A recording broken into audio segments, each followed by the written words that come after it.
တဖြည်းဖြည်းလေးနဲ့မင်းနာလာတဲ့တိတ်တဆိတ်နဲ့မင်းနောက်ရက်နေတဲ့မြတ်ရှင်မှုတွေမင်းထွန်းပန်းစေ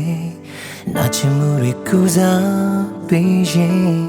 ဒီနေဘောကချိုးလေးတစ်ချောင်းလို့ကိုမြင်နိုင်လဲမင်းလေးတစ်ယောက်ကိုတလောကလုံးနဲ့လင်းမေဆို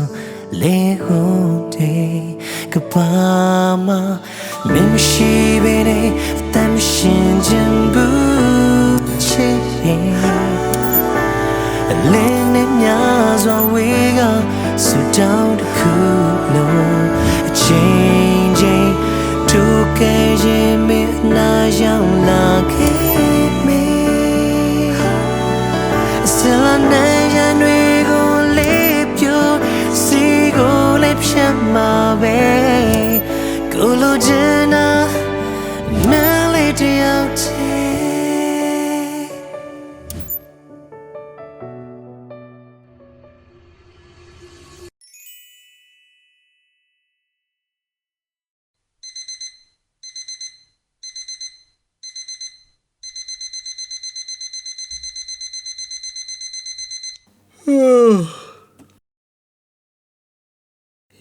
ဒီနေ့က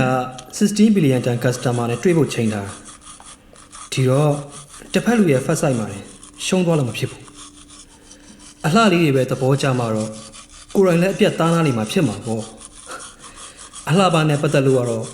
ကိုရိုင်းလည်းကြည့်ကောင်းနေတယ်လို့မိမလာလေးတွေကပဲကိုနဲ့လိုက်ဖက်တယ်လို့ခံစားရတာမျိုးလေဒါပေမဲ့ချောပေးလာပြီဆိုတဲ့မျိုးသမီးလေးတွေကိုသဘောကျတဲ့စိတ်ရှိပေမဲ့တင်ရလွန်နှာဘူးထနေတဲ့ကောင်တော့မဟုတ်ဘူးချောမောလာပါတယ်ဆိုတဲ့ main ကလေးနဲ့တွေ့လေသဘောကျတဲ့စိတ်ကလေးကိုတီတီတက်တက်မျက်နှာဖုံးလေးဖုံးပြီးဖြူစစ်စစ်လေးပြုံးပြောက်လောက်ပါပဲဒီလိုနဲ့တင်တစ်ဖက်လူကမနှောခွေပြီးတော့ကျွေဆင်းသွားတာတော့မလိုချင်လဲရထားတဲ့ပါရမီတစ်ခုပေါ့ဒီလိုမျိုးခါရစရာမလိုပဲရလာတတ်တဲ့အလေးပေးကန်ဆက်ဆံရေးလေးတွေရှိနေတော့ဘဝပြင်းစရာကောင်းနေတာတော့အမှန်ပဲဘဝလေးဟက်ချင်စရာကောင်းတာနိုင်ရဲ့စကားတခွန်းဆိုမမလေးတွေကကဘာပြိုရင်တော့ခေါင်းထဲမှတ်ထားမှမယ်ဆိုတာမျိုးတွေကြောင့်။အော်ကျွန်တော်ကအရွယ်ရောက်လာပြီးလူပြိုဖြစ်လာမှအလှပကိုချိန်ခဲ့တာမဟုတ်ဘူး။ငယ်ငယ်လေးတွေကဗီဇာနဲ့အချိန်ကပါလာတယ်လို့ဆိုရမှာ။ငယ်ငယ်လေးတွေကကအချောလာမှတ်တဲ့ဗီဇာပါလာခဲ့တာ။မှတ်မဲ့ရပြောရရင်မူလာလန်းတက်တုံးကအဖြစ်အပျက်လေးတခုရှိခဲ့ဘူးရမသားအဘဲဟုတ်ဘူးနဲ့မထိုင်နေဘူးအေးတတငယ်ချင်းကိုအဲ့လိုမပြောရဘူးလေဒါအဘဲဝါတုံးနဲ့သူမထိုင်နေဘူးဟုတ်ပြီတာကဘာမှထိုင်ချင်တာလဲဆရာမကိုပြောဒါကအဲ့ဒီမမလာလာနာပဲထိုင်နေတာဒီကလေးကတော့ဒါကမမလာလာလေးကိုမိုက်ကြိုက်တာဘူးဆရာမရဲ့run ရုံဆိုးပါဘူးကွယ်။ကျွန်မသူ့ကိုလည်းဒီအောင်နှခမ်းရတော်နေပြီးနှချီးရလည်းထွက်နေသေးတယ်။ပင်ကလည်းတစ်ပင်ပေါ်ငတ်တိုက်ကြီးကြနေရပဲ။ဒါသူနဲ့မထိုင်ချင်ဘူး။ဘဲရုပ်ဆို။တာသူများကိုအဲ့လိုမချိုးနိုင်ရဘူးလေ။တာကလိမ့်ပါပါတယ်။တငယ်ချင်း run နားမှာပဲထိုင်လိုက်နော်။ဒါအဘဲရုပ်နဲ့တငယ်ချင်းမလုပ်ချင်ဘူး။သူ့စီရရုပ်ဆိုးတိုင်းကူးလာဘယ်လိုလုပ်မှလဲလို့နေဦးမနေချင်ဦးနေရာပြောင်းမေး။ဒါဆို run နဲ့အတူတူဘယ်သူထိုင်ချင်လဲ။ဘယ်ဝါတော့ဘဲရုပ်ဆိုလဲသူမထိုင်ချင်ဘူး။နောက်ဆုံးတော့ဆီယာမလည်းမတက်နိုင်တဲ့အဆုံးကျွန်တော်ထိုင်ချင်တဲ့ကောင်မလေးနာမှာထိုင်ခွင့်ပြလိုက်ရတာပဲ။မှတ်မိရတာမမဟုတ်ဆိုရင်ကျွန်တော်ကြောင့်အဲ့ဒီဖက်တီနာလေးမှာဘယ်သူမှမထိုင်ချင်ကြတော့ဘူး။နောက်ဆုံးသူကြောင်းကြောင်းသွားတယ်ထင်တယ်။ထပ်မတွေ့ရတော့ပြောချင်တာအလှပပေါ်မျက်နှာမူကသူများထက်ထူးပြီးတော့ငယ်ငယ်လေးတွေကအားလုံးပေါ်လွှမ်းမိုးချုပ်ကင်နိုင်ခဲ့တယ်ဆိုတာပဲခုတော့16 billion အိတ်ခတ်တဲ့ထိပ်ဖို့အတွက်တွားလာအောင်မယ်ဗျ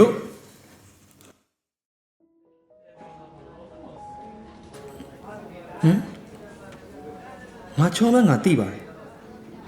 ဒါပေမဲ့အဲ့လောက်ကြီးကြီးကြည့်စရာလို့လားအန်ကျော်စကားရဆို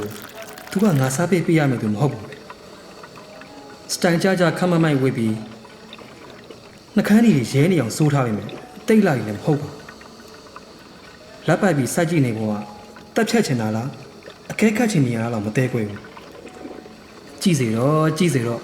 16 million မျက်နှာလေးကတေးမှမသေးပဲ မင်းကဓာတ်ပုံစားတာပဲ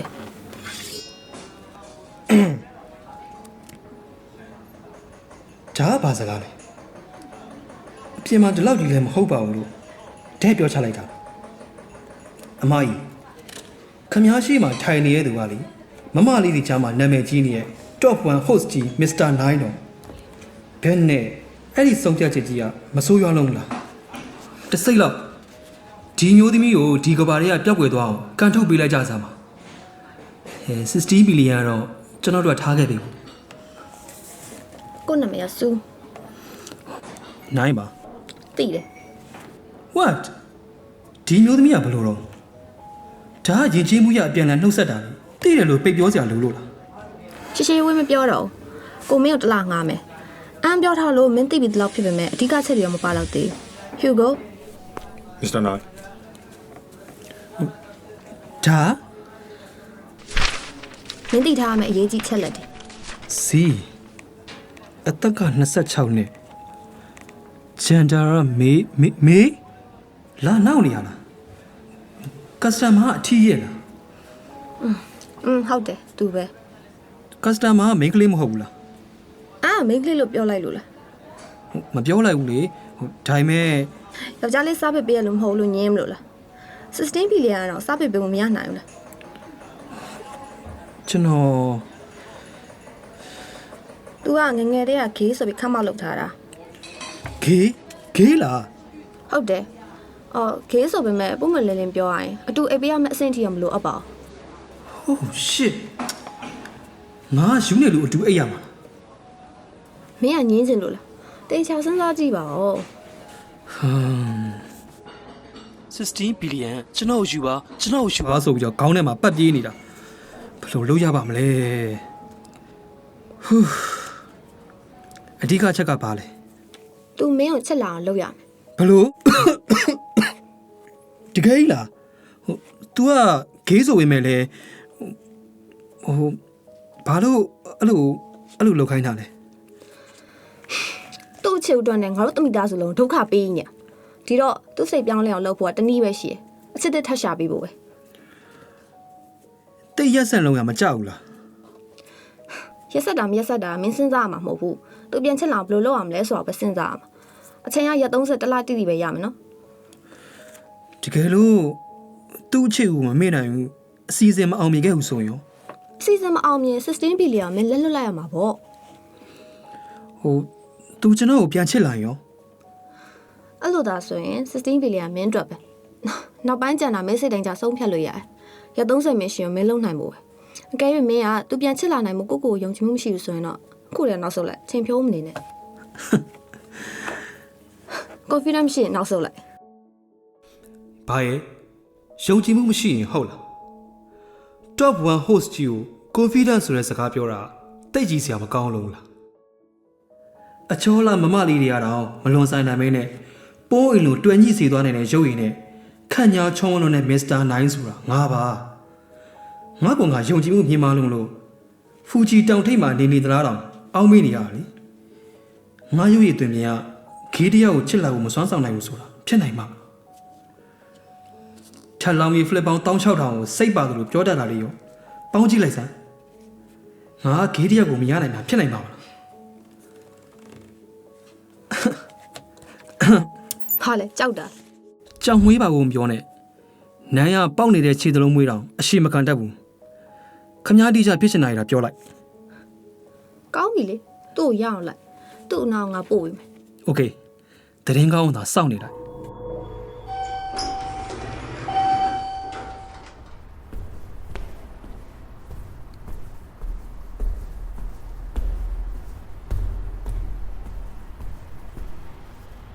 ရိုးနံပါတ်က016အော်ဒီခမ်းမယ် password က161616ဘာလို့16ခဏနေပြီလဲဒီ client ကနံပါတ်16တွေကိုပဲအသုံးများနေတာမဟုတ်ဘူးလားငါပဲအတွေးများနေတာလားဘာရဖြစ်ဖြစ်လေ16 billion ထက်တော့စိတ်ဝင်စားစရာမကောင်းပါဘူးအိုး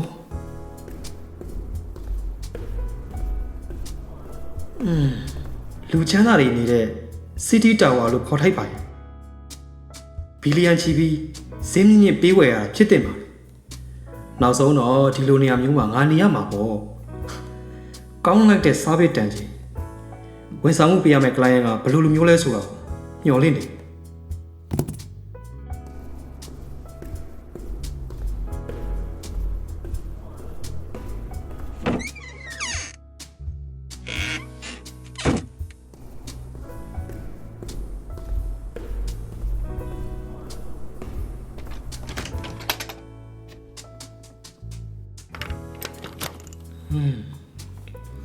မဆိုးပါဘူး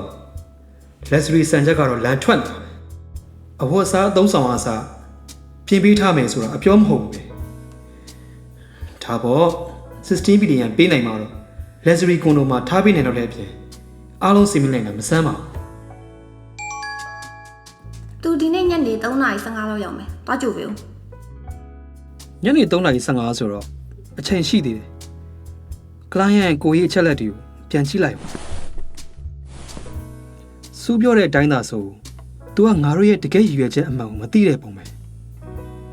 ပြပမှာကြီးပြင်းခဲ့တဲ့လူဆိုတော့ဘာသာစကားကလည်းခက်ခဲရှိတယ်တဲ့ဒီနိုင်ငံကိုခုမှပြန်ချီချမှာမို့တွေ့ရမယ့်လူတွေလည်းများပြီးတော့တက်ရမယ့်ပွဲတွေလည်းအများကြီးပဲတဲ့နောက်ပြီးအဓိကအချက်ကအဲ့ဒီခေतू ကအရက်လုံးဝမတောက်နိုင်ဘူးဆိုပဲဒီတိုင်းသာဆိုအရက်သမားငှားလိုက်တယ်ဆိုတဲ့ခေါင်းစဉ်ကငါကောင်းပေါ်လောက်ခနဲ့ပြုတ်ကျလာတာမျိုးပဲတာမန်တွင်းရမှုတယောက်ငှားပြီးရနေပြီမဲ့တာမန်မဟုတ်တဲ့စုံမအိုကြီးစုရဲ့အတွေ့တွေကငါလည်းလိုက်မမိဘူး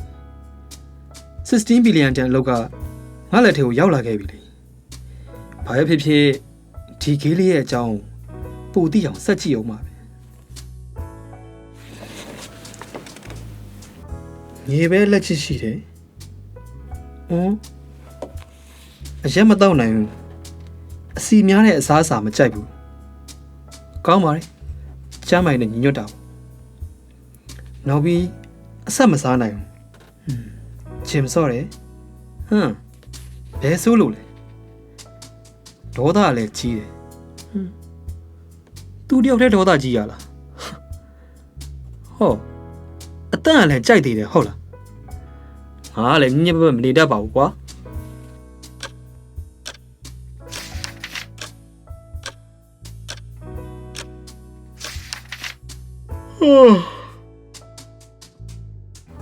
နောက်ဆုံးလိတာဖတ်လိုက်ရတယ်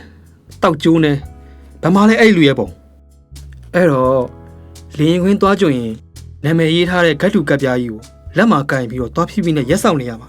လားအဲ့လိုသာလုပ်ရမယ်ဆိုရင်ငါရဲ့ top 1 host ဆိုတဲ့ပုံရိပ်ကနေ့ညချင်းပျက်စီးသွားမှာပေါ့မိလိုက်နောက်တနေ့စဉ်းစားအောင်ပြန်ကြားရေးကောင်တာကနေပဲသူ့နာမည်ကိုခေါ်ပြီးရှိရင်အကြောင်းပြန်ပါလို့ပြောအောင်လေသူက electronic company ရဲ့ CEO ဒီနာမည်သာသွားသုံးရင်16ဘီလီယံပလုံလဲဖြစ်သွားအောင်ပါဟုတ်သေးပါဘူး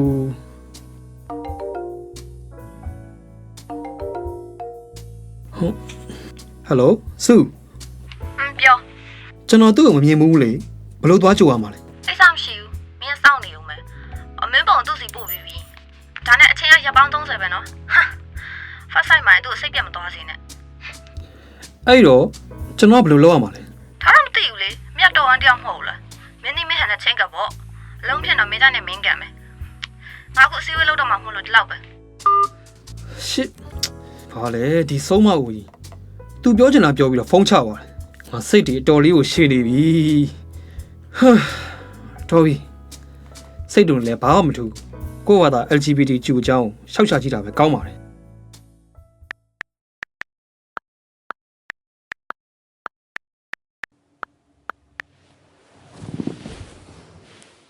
LGBTQ အကြောင်းနည်းနည်းလေးလေ့လာကြည့်ပြီးတော့ဆိုရင်အခုစားပေးပေးရမယ့်သူကဘလို့စိတ်နေစိတ်ထားရှိလောက်မယ်ဆိုတော့နည်းနည်းခက်မှန်းလို့ရလောက်ပြီထင်တာပဲ။ तू ကဂေးဆိုတော့ငါ့ကိုသဘောကျလာနိုင်ခြင်းများပြီမယ်။ First impression တော့ကြောက်လို့မဖြစ်ဘူး။အမှတ်တစ်ခုလောက်တော့ရထားတဲ့တယ်။စဉ်းစားစမ်းသူ့ရဲ့ပုံစံကဘလို့ဖြစ်လောက်လဲ။မိတ်ကပ်ကြိုက်တဲ့သူမျိုးလား။အတန့်ကြိုက်တယ်ဆိုတော့ တေချာပေါက်နွနွနဲ့ပျော့ပျော့ပြောင်းပြောင်းကိုဖော့ပြောင်းလေးလိုတိမ်တိမ်မွှေ့မွှေ့နဲ့ယုံကျူးလေးများလားဟမ်ငါတင်စားတာရမ်းများသွားပြီလားခေးဆိုမှတော့တေးကြတယ်ဖြူနှုတ်ပြီးတော့ခဏနဲ့ပဲဖြစ်နိုင်တယ်ဒီတိုင်းဆိုရင်ပန်းတွေလည်းကြိုက်လောက်တယ်အတန်လည်းပုံမှန်ထက်ပို့ပြီးတော့တိမ်မွေ့နေမှာပဲဂူခဲမှာရှာတွေ့တဲ့လောက်ဆိုရင်ခေးလေးတွေကအဲ့ဒီပုံစံပဲငါသိပြီပထမခြေလမ်းကပန်းတစည်းရဲ့100 ရာခိုင်နှုန်းချောမောခံရတဲ့ငါရဲ့ဆိုရင်အားလုံးပြည့်စုံသွားပြီပန်းလေးတစည်းတဲ့ဆိုရင်ပဲနိုင်ဆိုတဲ့ငါလာကြိုတာနဲ့တင်မေကန်ကောင်းလုံးနေပါပြီဘလို့ပဲဖြစ်ဖြစ်သူ့လုံးဝကိုကျွေဆင်းသွားစေရမယ်ဟယ်လိုတွေ့ရတာဝမ်းသာပါတယ်ကိုကနိုင်ပါကျေးဇူးပြုပြီးကိုရဲ့စိတ်ရင်းလေးကိုလက်ခံပေးနိုင်မလားပြီးရင်ပန်းစီပေးလိုက်မယ်ဒါပဲပေါ့သူ့ဘက်ကလည်းရှက်ပြီးတော့လက်ခံလိုက်မှာပဲဟုတ်ကိုရိုကွန်တိုကိုတွားအောင်မင်းလည်းခီးပန်းလာမှာပေါ့ကိုနောက်ကိုလိုက်ခဲ့ပြီမလားအိုးနိုင်မင်းကထော်လိုက်တာကွာတေးကြတယ်ငါရဲ့ကမ်းလှမ်းမှုအစမှနေတစ်ဖက်ကခေးလေးရဲ့မျက်နှာအနီရောင်ပြောင်းသွားတဲ့အထိရှက်သွားလိမ့်မယ်ဟာလုံးဝအမိုက်စားဇက်ကွက်ပဲကိတ်မုတ်ထောင်ချောက်တဲကျသွားတဲ့ပရွက်စိတ်ဆလန်လေးဖြစ်နေတော့မှာတွေးကြည့်လေချူလေးပဲဟမ်နေပါဦးနေဦး तू က CEO တယောက်လေငါမင်းနေရပဲ CEO တယောက်ကပန်းချိုက်ပါမလားကြိုက်ရင်လည်းကြိုက်မှာပေါ့အဓိကကငါပေးတာဖြစ်နေလို့ကြိုက်မှာအသေးကြပဲစုံမကိုစုက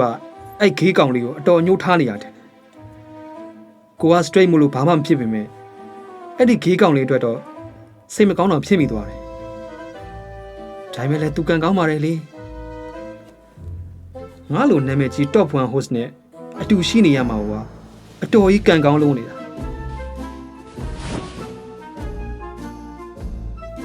စိတ်ချပါကွာ16 million မျက်နှာနဲ့အတူရှိနေတဲ့အချိန်လေးမှာတေချာလေး queue စိုက်ပေးပါမယ်ဒါဟာ16 million ပေါ်ထားတဲ့ငါရဲ့တစ္ဆာစကားပဲ